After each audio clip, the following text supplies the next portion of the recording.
The full slate of presidential candidates is not even set for 2024, but there are real and lingering questions about the last election. You're supposed to vote one person, one vote, and now people are telling me they have 5 to 10 ballots. That's what got my curiosity going. And those kinds of reports got our curiosity going. This week, a full measure investigation into an imperfect system open to errors and, in some cases, yes, fraud. Were people actually saying to you, I can get you 5 votes? Yes. The Panama Canal is considered one of the marvels of the modern world, connecting oceans and economies. Could you talk a little bit about the 2 Iranian ships that are parked outside the Panama Canal? We look at concerns about the canal and who may be trying to control some key shipping choke points. Because you'd be in jail. And for those who think politics as usual is more dirty than usual, the election of 1828 is really a mudslinging election. We take a look back at America's roots of rough and tumble campaigns.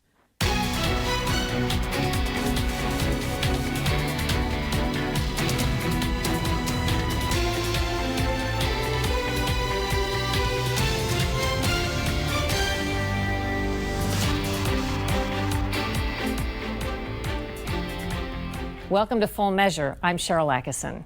Fall is in the air, and we're quickly plunging into the heart of the 2024 election campaign. With a Trump-Biden rematch one very real scenario, the adversaries are bound to continue sparring over the legitimacy of their last face-off. Donald Trump claims the 2020 election was stolen from him. Joe Biden says 60 election challenges were dismissed because they had no merit. Now, nearly 3 years later, have any documented irregularities emerged? Our full measure investigation found dozens of instances of election problems or errors that typically favored Biden. Today, we highlight a few notable cases and dissect how election fraud can happen. This is my brother's ballot. David Bentley says ballots keep arriving in the mailbox at his Maryland home, addressed to his brother, who hasn't lived here for a decade. 2 live ballots, 1 person lives here. So tell me where he lives now, and has he been voting there? He lives somewhere outside of Corning, New York, and he has voted in the last 2 presidential elections up there. What's preventing just live ballots going out that anyone can just grab and kind of, vote twice if you want, or 3 or 4 times? 9 states and Washington, D.C. automatically send presidential election ballots to anyone on the voter rolls. Maryland offers to mail ballots automatically, forever, after a first request. People can even have ballots sent via the internet and could receive them while living most anywhere else in the world. I would assume that each state would kind of check their records to make sure that they don't have people who no longer have a driver's license or a state ID. They would kind of inquire about that, like write them going, hey, are you still here? That's our first category of voting issues, election processes that could open the door to fraud. Numerous court actions and audits call into question systems used to cast millions of ballots in the 2020 election. In Wisconsin, absentee ballot drop boxes used in 2020 were illegally approved by the Elections Commission, according to the state Supreme Court. Had that ruling come before the election, it could have had a big impact. 200,000 drop box ballots skipped normal voter ID requirements in a state Biden won by just 20,600 votes. In Michigan, the state's nonpartisan auditor found that the Secretary of State who oversaw the 2020 election, a Democrat, broke the law by failing to properly maintain voter rolls, heightening the risk that ineligible people voted. She says no elections were impacted by the issues. And since February of last year, Los Angeles County, California, New York City, and North Carolina belatedly agreed to remove a combined 2 million ineligible people who shouldn't have been on the voter rolls in 2020, but were. Colorado agreed to do the same after the watchdog group Judicial Watch sued to force the removals. When past voting practices are deemed unconstitutional or illegal, there's no firm process to go back and correct the elections or even figure out what the impact was. No independent authority actively monitors for voting issues, and producing evidence of fraud, or for that matter, proof of no fraud, can be equally as challenging, leaving both sides to lob accusations that can't be definitively resolved. It's going to take a while. There are plenty of allegations surrounding the 2020 election, when Joe Biden accomplished a remarkable overnight come-from-behind victory to get more votes than any presidential candidate in history, beating Donald Trump, who got more votes than in 2016 and more than any sitting president in history. Many election challenges filed by Trump and his supporters were quickly dismissed, often on technical grounds without addressing the specific accusations. Our second category of voting issues involves alleged election mistakes. In Georgia's close election, numerous anomalies surfaced during forced recounts. In Ware County, a small tabulation error is faulted for taking 37 votes away from Trump on Election Day. Bigger errors in other Georgia precincts with strikingly similar stories.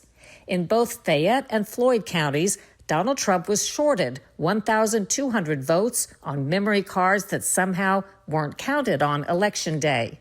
In Michigan, Shiawassee County added 100,000 votes for Biden on election night that he didn't actually get. Observers flagged the error and the tally was corrected. Antrim County reported that Biden beat Trump by 3,000 votes. Unlikely in the Republican stronghold, a recount produced the same results, but persistent challenges eventually revealed that Trump actually defeated Biden with 56% of the vote. Such tabulation errors give insight into how susceptible to human influence and error vote tallies can be. Our third category of voting issues is outright alleged fraud. But before we get to 2020, a documented case showing how election results can be manipulated live.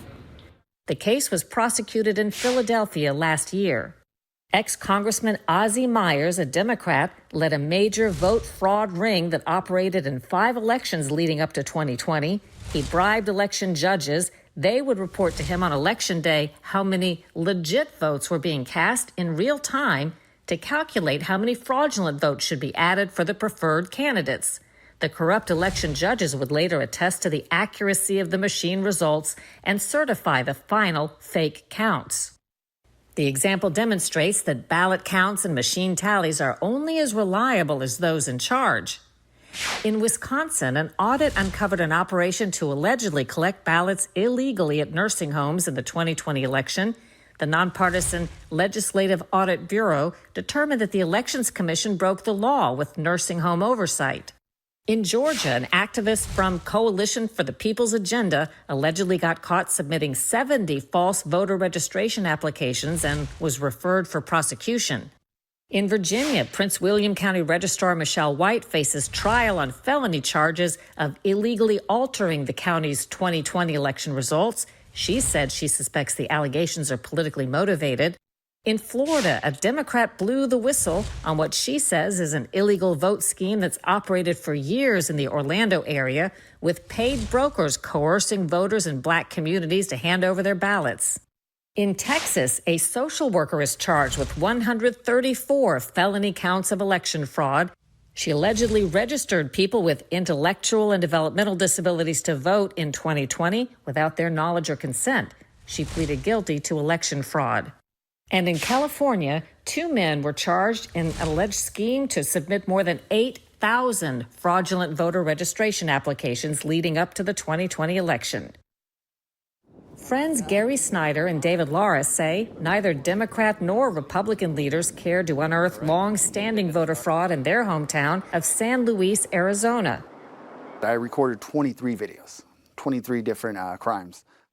The 2 Republicans and a mostly Hispanic Democrat border community took it upon themselves to expose what they said was well-known systemic election fraud.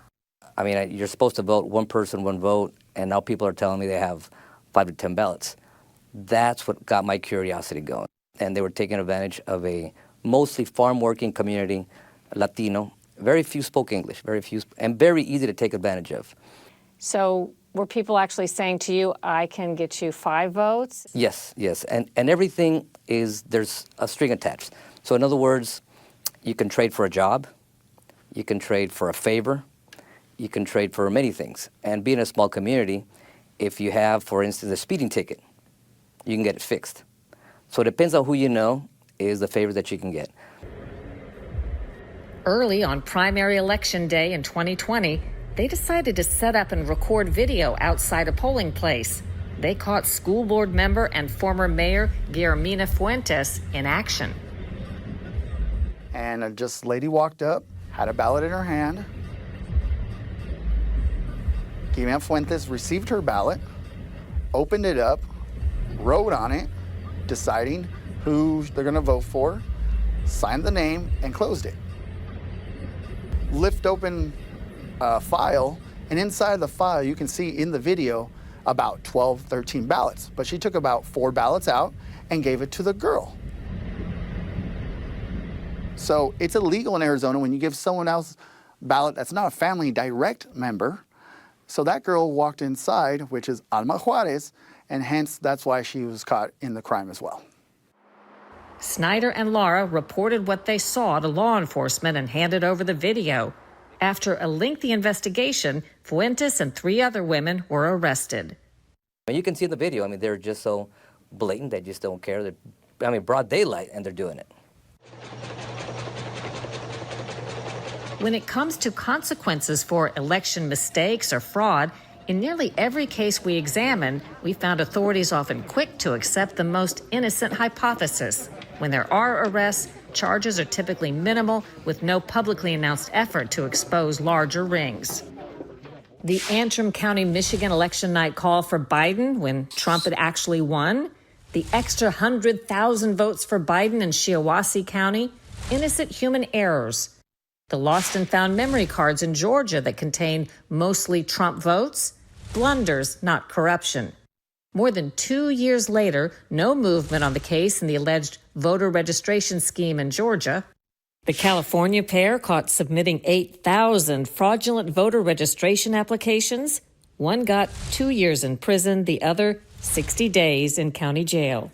The Texas social worker charged with 134 felonies, she got 13 days in jail. In the San Luis, Arizona fraud ring, the ex-mayor Fuentes was sentenced to a month in jail. She's made public statements saying she was only helping friends and that the attacks against her were political. A co-defendant pleaded guilty to 1 count of ballot abuse, and the fate isn't clear for 2 more women charged in October. They were indicted under Arizona's Republican Attorney General, but since then a Democrat has taken over and said she's undecided on prosecuting the case. As for the ex-congressman Ozzie Myers, who was convicted in the Philadelphia ring that changed votes in 5 elections, he got just 2.5 years in prison, even though he was a repeat offender. He'd been kicked out of Congress back in 1980 and served time in prison in the bribery scandal known as AppScam.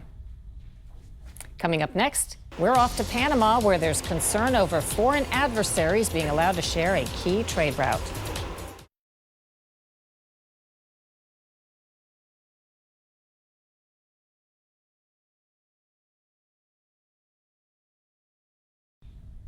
Odds are many of the products you buy each day or the car that you drive came through one very specific body of water, one built with American manpower and know-how, the Panama Canal.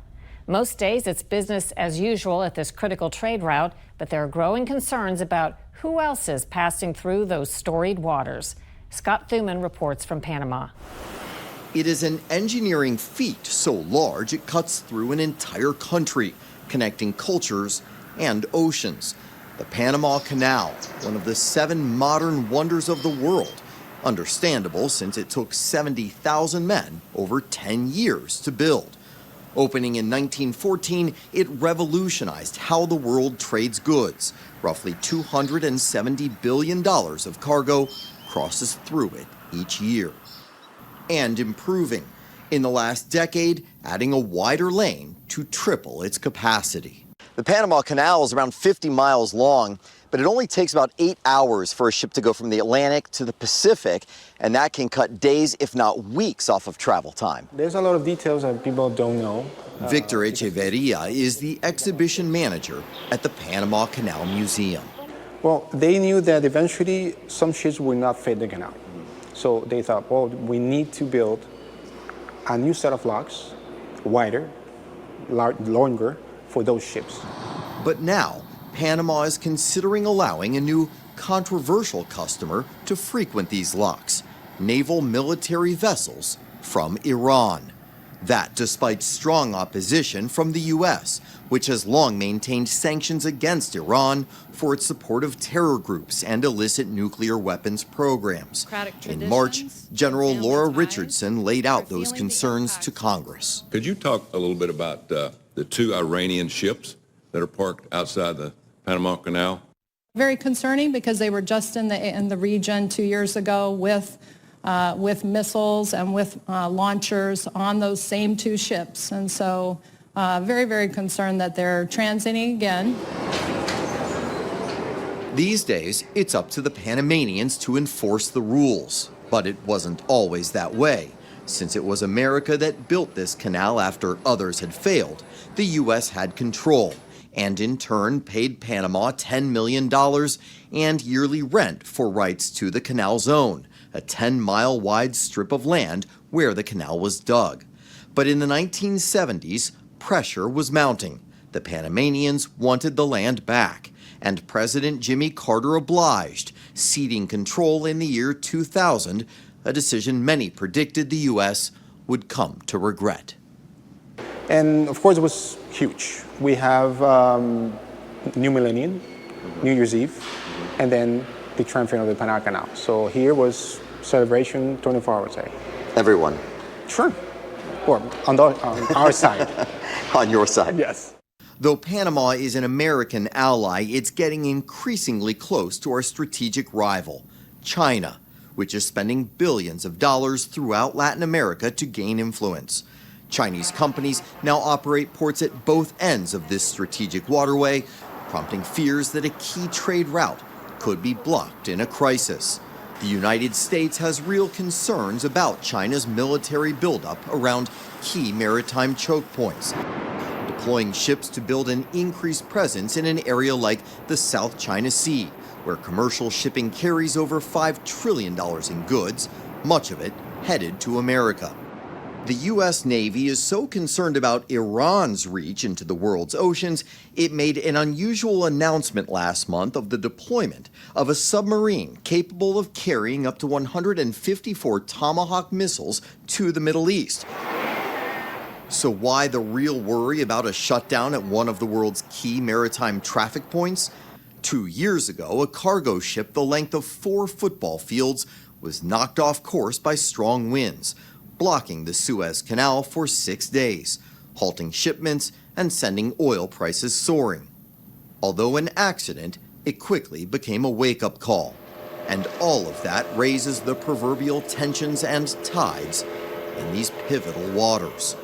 For Full Measure, I'm Scott Thuman in Panama. When we come back, as 2024 approaches, a look at dirty politics 2 centuries ago.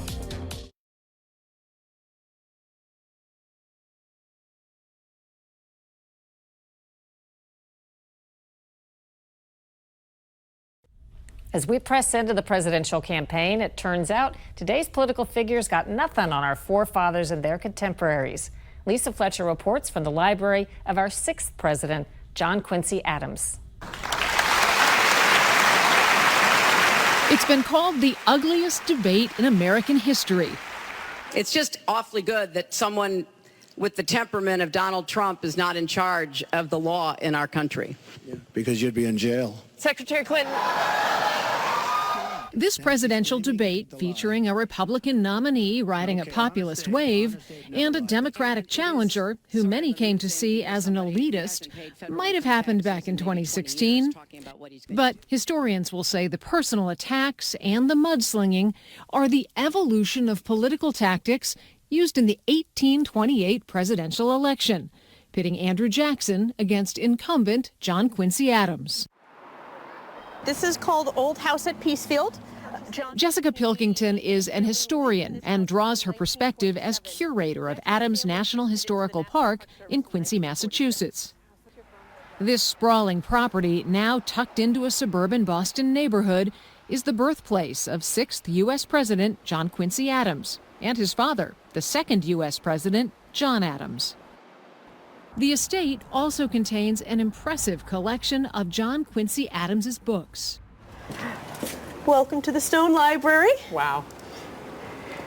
This houses all of John Quincy Adams's books. And if you can think of a topic of book, there's probably a copy of it in this building. I want to talk about the 1828 election. The election of 1828 is really a mudslinging election. Neither Andrew Jackson or John Quincy Adams themselves really campaign, but they have people doing it for them. Andrew Jackson was married to a woman named Rachel, and when he married her, she was not legally divorced from her previous husband. And so you're seeing people who support John Adams saying, you can't vote for Andrew Jackson, he's a bigamist. And that was amplified then on the campaign trail. Yes. John Quincy Adams' wife, who was born in the United Kingdom, so that was another thing that was used against John Quincy Adams, your foreign-born wife, so soon after the American Revolution.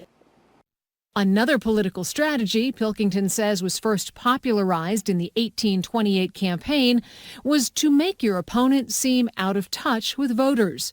Jackson's supporters seized such an opportunity. John Quincy Adams believed that we should have observatories and watch the skies. And he, in a speech, called them lighthouses of the skies, which I think is a pretty phrase, but is latched onto as, see how out of touch this man is, a lighthouse of the sky. John Quincy Adams loses, and he loses in a landslide. These tactics for Jackson work. It's so easy to draw parallels. Yeah, it's not a straight line, lots of twists and turns along the way, but I think particularly in these attacks, that's one thing that kind of held on. Standing the test of time, like the Adams Stone Library, just not as becoming. For Full Measure, I'm Lisa Fletcher in Quincy, Massachusetts. After a break, what's ahead next week on Full Measure?